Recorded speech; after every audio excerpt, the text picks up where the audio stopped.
सोने की खिड़की। मेघा नाम की लड़की एक खूबसूरत शहर में रहती थी। उसका छोटा सा घर पहाड़ के पास एक खूबसूरत नदी के किनारे बना था। वह अपने माता पिता की इकलौती बेटी थी। वो बहुत अमीर नहीं थे, फिर भी वो खुशी से रहते थे। मेघा का घर विशाल पेड़ों और सुंदर पौधों से घिरा हुआ था। एक सिंगल बेड वाला घर था जो लकड़ी से बना हुआ था।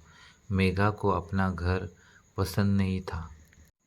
उसे लगा कि उसका घर बहुत छोटा, गंदा और साफ सुथरा भी नहीं है। मेघा को पहाड़ से बहुत लगाव था। खुद के घर से दूर खड़ी और टेढ़ी मेढ़ी पहाड़ी में सुनहरी खिड़कियों वाला सुंदर घर, महल जैसे दिखने वाले घर को हमेशा देखा करती थी।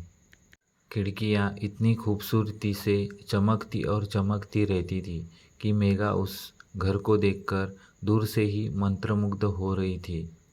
ऐसे साल बीतते गए और अब मेघा 12 साल की हो गई थी और एक सुंदर राजकुमारी की तरह बेहद खूबसूरत दिखने लगी थी।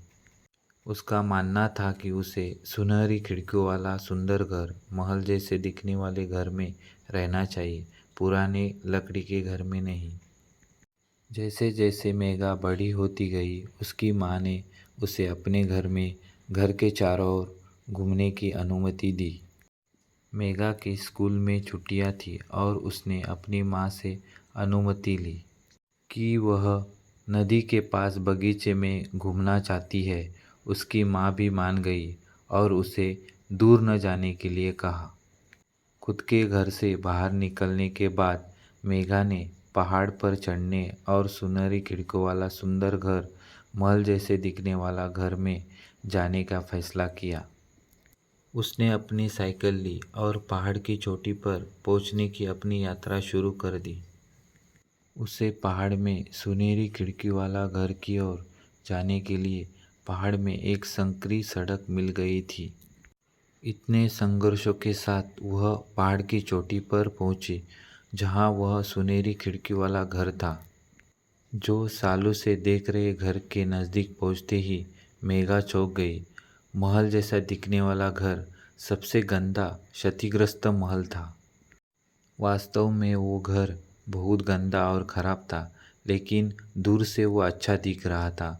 मेघा अब बहुत परेशान थी और चुपचाप बैठी रही क्योंकि उसके शब्द खो गए थे। उसकी सारी इच्छा मिट गई थी।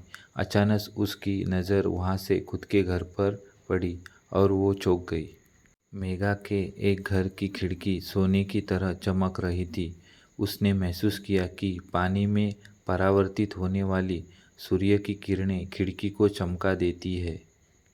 सच तो यही था कि वह अपने सपनों के घर में रहती थी, लेकिन उसे पता नहीं था। अब उसको एहसास हुआ, दूर से दिखने वाली हर चीज़ अच्छी और सुंदर हो नहीं सकती। मेघा को यह बात बहुत देर से समझ आई। उसने वर्षों से जो सपना देखा था वह आंखों से दूर हो गया था। तो कहानी को इस तरह से समझ लीजिए कि हर चमकने वाली चीज़ सोना नहीं होती। कहानी देखने और सुनने के लिए आपको दिल से धन्यवाद।